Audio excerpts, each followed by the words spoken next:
Welcome to In Our Powers, self-defense for those afraid to get physical. I'm Carolyn, a trauma-informed feminist self-defense coach. If you are tired of feeling unsafe but afraid of physical confrontation, you're in the right place. Here, we use a more expansive definition of self-defense to include anything we do to protect and honor ourselves.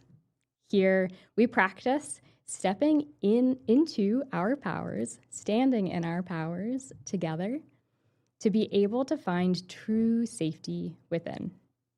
If you enjoyed this episode, please consider subscribing to this show and also subscribing to my Substack newsletter, Powers. Let's begin. Today, I want to talk about how and why I started self-defense. And I want to start by acknowledging that it's been a really long journey to get here. I remember the very first time I even heard about the concept of self-defense. I was probably 12 or 13 years old. I was watching a movie with my dad, who trained as a wrestler in high school. And there was a scene in the movie where a man was encroaching on a woman, really with the intent to do her harm. And my dad turned to me and said, if anyone tries to touch you in a way that makes you uncomfortable, you have permission to do whatever you need to do to get him to stop and get off of you. And at the time, I was so confused by that advice. I knew what sex was, but the concept of sexual assault or rape, even sexual harassment, was something that I was not familiar with at all at 12 or 13 years old. And so, I saved that away in my mind, kind of went on with life. And then in high school, started to experience a lot more sexual harassment, unwanted touching, in intimate relationships, some pressure to do things that I didn't really want to do. And then at around age 16, 17 in high school, I had my first experience with sexual assault. I was a math SAT tutor who was in his 70s, violated my physical boundaries in a way that was so confusing to me. And the best way that I knew how to protect myself at the time was to freeze and to do my best to please him. And through this show, we'll talk about how actually freezing is an option for self-defense. And the way that adults responded to that situation was, to acknowledge what happened and then say, you'll just never have to see that man again. And we kind of moved on from there. And then continuing into, graduating from high school, going into college, even my early professional career, continue to experience sexual harassment, unwanted touching, in a lot of different capacities, both in social settings and then even in professional settings at work as well. But the whole concept of a self-defense course or taking self-defense felt so abstract and kind of out of reach. At the time, especially in high school and college, my best understanding of self-defense was actually watching Sandra Bullock in Miss Congeniality. She has the acronym SING. I think it's sinus, instep, nose, and groin, was my best kind of mental map for self-defense. I remember in college, someone told me that the best way to defend myself at night was to put my key in between my fingers. And if someone came up to me, to use that key between my fingers to throw a punch. That always confused me because I thought about the key, how would I get the key in between my fingers and wouldn't it hurt my palm?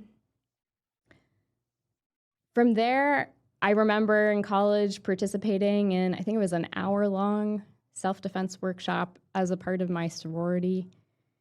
And during that workshop, they were throwing out all of these physical techniques, things that we should be thinking about.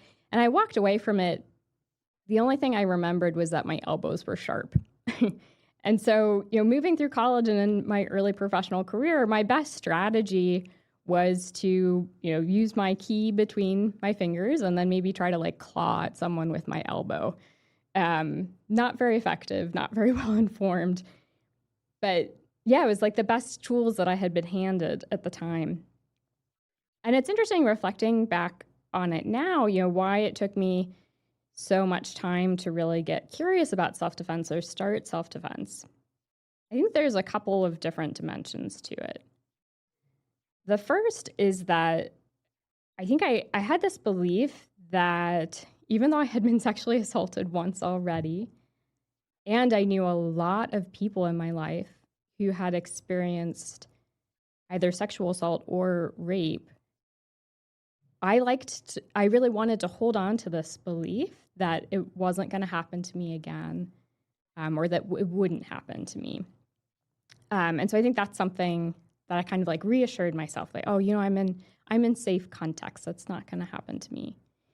I think another dimension of it was just being really busy. Between college, I worked a really intense career early in my professional life. The thought of signing up for a regular self-defense class or even finding time for a workshop felt completely out of reach and like the lowest priority thing relative to everything else. And then I think one of the biggest things that prevented me from even getting curious about a class or exploring a class was that I was terrified. I was really afraid to go take a workshop or sign up for a class. I was afraid to be in a situation where I might have to hit someone, let alone be hit myself. I was afraid of, being in physical confrontation with someone I might not know very well. I was also afraid of the kind of emotional and psychological dimensions of attending a self-defense class. Walking into a self-defense class, there was part of me that knew I was going to have to confront the experience that I had in high school. And not just the experience I had in high school, but, every other moment when someone had sexually harassed me or had touched me in unwanted ways, had violated my body's boundaries.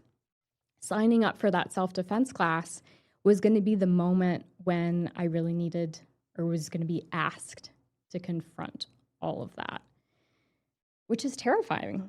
And so that's probably why, I experienced sexual assault when I was 16, 17, which realistically, it's actually sexual exploitation at that point. But it was more than 15 years later before I actually found the courage to actually go take a self-defense class. And it's interesting, I think part of why I finally found the courage to do it is I started seeing a therapist, as I think many people did during COVID. And this therapist helped me actually confront what happened in high school. And then she was also helping me work through really persistent feelings of anxiety and fear in life more broadly. She helped me understand that I was experiencing an anxiety disorder.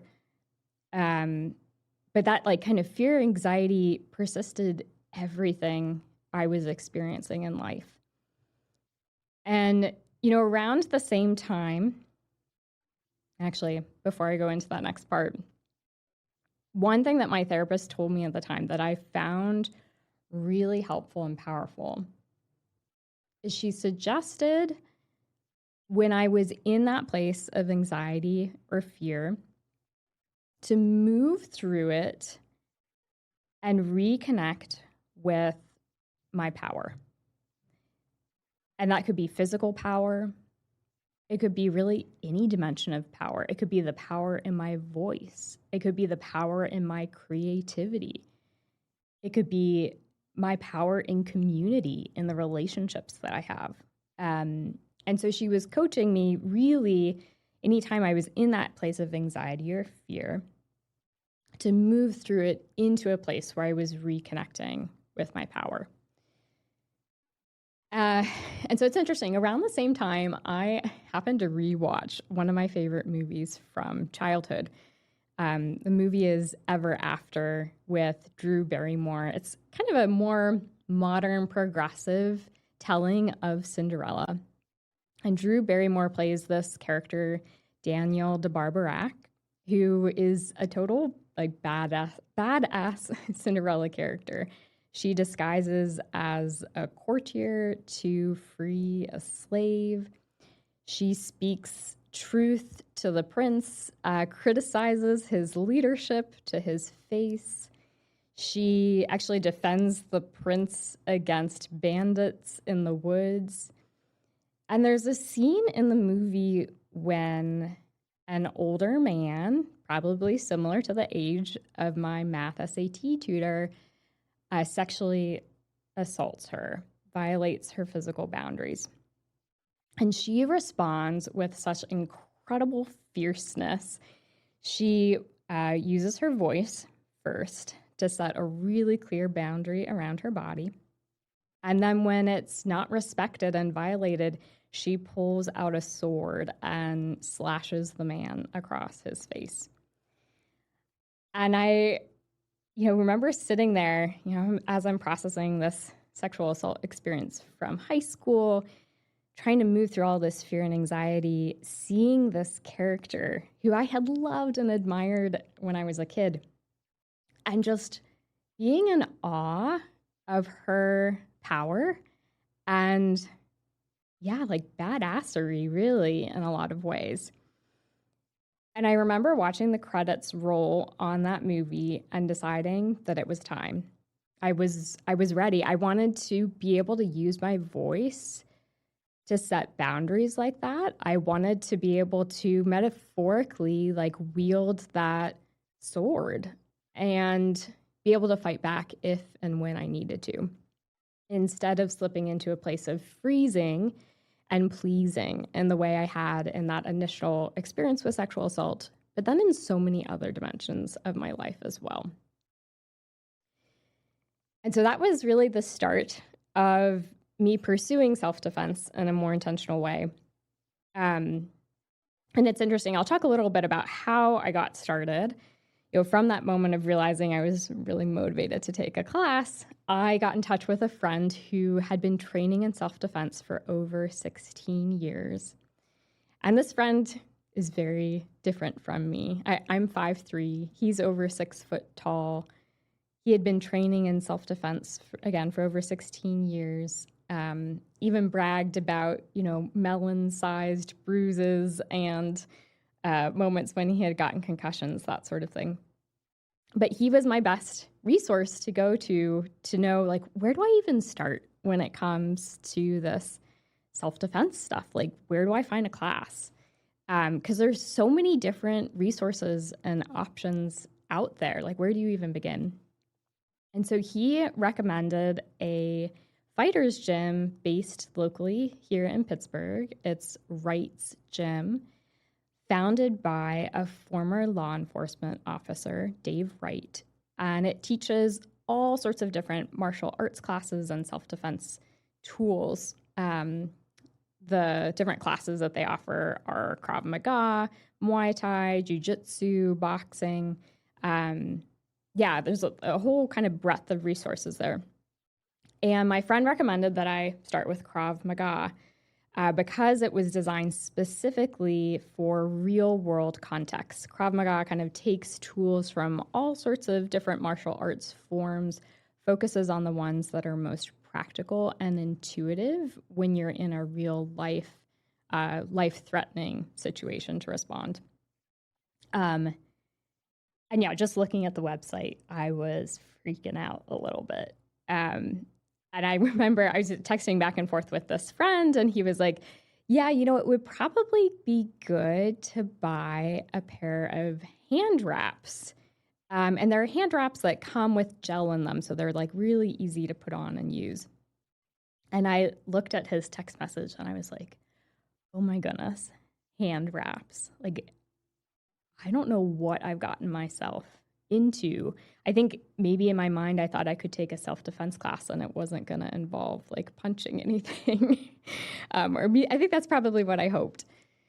But again, being in this place of fear and anxiety and wanting to step into my power, I ordered the hand wraps. I signed up for a class. I was so nervous the days leading up to it, even the drive from my house to the gym. I entered this fighter's gym and felt so out of place. Again, I'm 5'3". I was wearing my, little like turquoise yoga pants, and I had a pink pedicure. And most of the people in the gym are the type of person that's like pounding protein, pumping iron, big dudes, a lot of current and former law enforcement officers. And yeah, it was really intimidating. And,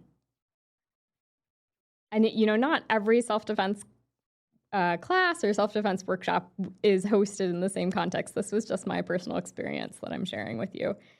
So I don't want to scare you off from trying a class. But so it was so interesting taking that first class, stepping onto the mat with the instructors. Again, it was asking me to repeatedly step from this place of fear and anxiety into my power. In that class, I hit something for the very first time. I don't remember ever hitting something before that. Not only did I hit a pad, I was asked to hold a pad for someone else to hit.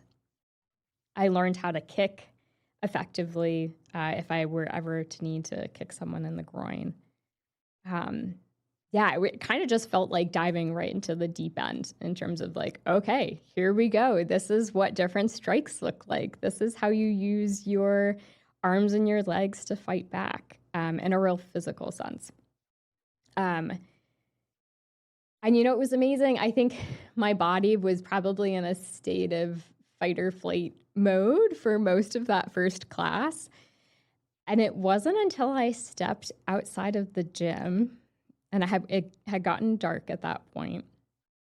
I stepped into the dark parking lot, and I realized I was experiencing a level of peace that I hadn't experienced in a really long time.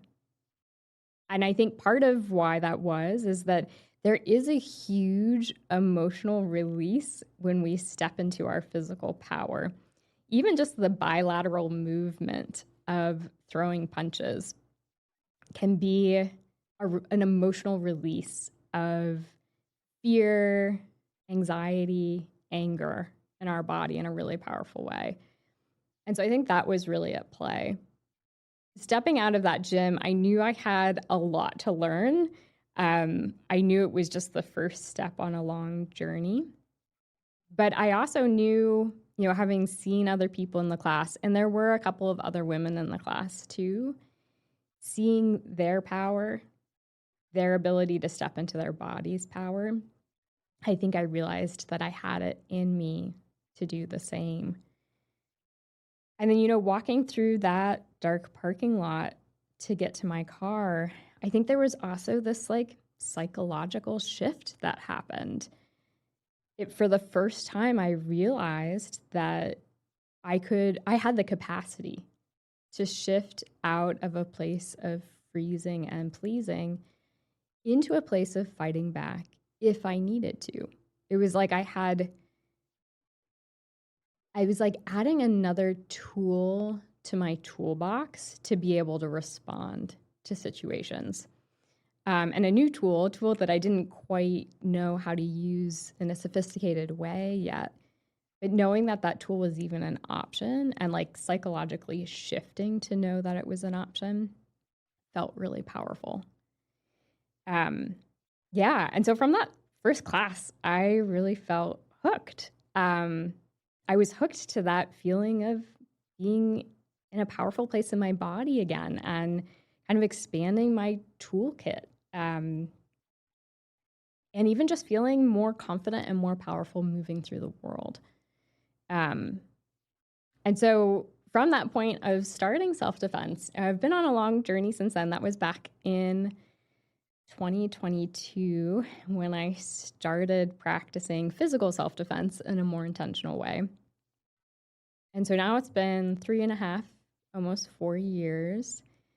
I've studied Krav Maga quite in depth. I have a yellow belt and probably have capacities beyond a yellow belt, but haven't tested additional levels. I've taken boxing classes. I've taken jujitsu classes. And then I've also participated in different self-defense workshops specifically. There's a fantastic organization based here in Pittsburgh. It's Set Point Empowerment Self-Defense, if I'm remembering that correctly. And they do a fantastic job of coaching people on really concrete, trauma-informed tools and give people a space to practice. And then most recently, I completed a basic physical defense instructor certification with Rape Aggression Defense, which is an organization that offers self-defense coaching for women across the US. I don't know if they're international. But yeah, so it's been a long journey since that start. And it's so interesting because when I was completing this instructor certification recently, on the very first day of the training, they were talking about how, self-defense only, I think they say 10% of it is physical. The other 90% is about how we manage risk. I'll double check my notes here. So according to Rape Aggression Defense, they say that 90% of self-defense is risk awareness, risk reduction, risk recognition, and risk avoidance. And I remember sitting in this instructor training and just being floored by that fact that 90% of self-defense actually has nothing to do with the physical. It's like everything that we do on a day-to-day, moment-to-moment basis before we experience a physical confrontation. And I remember sitting in that training and realizing that there was a huge opportunity for my 16, 17-year-old self, probably even younger, maybe that, 12, 13-year-old version of myself that had that first conversation with my dad, to realize that actually practicing self-defense starts way before you ever find the courage or the desire to step into a fighter's gym or a workshop. It's about how we stand in our power, what our relationship with risk is, how we move through the world on a day-to-day basis. And it makes me even think about that character in Ever After that Drew Barrymore played, Danielle de Barbarac, where she fully embodied this kind of power in the way she engaged in relationships, in the way that she protected time and space for herself, the way she not only protected herself, but also advocated for other people. And that self-defense can be much more expansive than thinking about punches and kicks. And so that's part of the inspiration for this podcast, how I've arrived here in this moment, particularly using this more expansive definition of self-defense to include everything that we do, anything that we do to honor and protect ourselves. And that can be as individuals, it also can be as a collective or as a community. Yeah. So I want to say thank you so much for listening today. Thank you for listening to this journey. I'm thrilled to be on this podcast journey with you and to continue to share my practices, my self-defense coaching with you. I'll end by saying thanks to listening to In Our Powers. self-defense for those afraid to get physical. You can find resources and links from this episode in the show notes, wherever you are listening. If you enjoyed this episode, subscribe to the show and to my Substack newsletter, Powers, for more practices.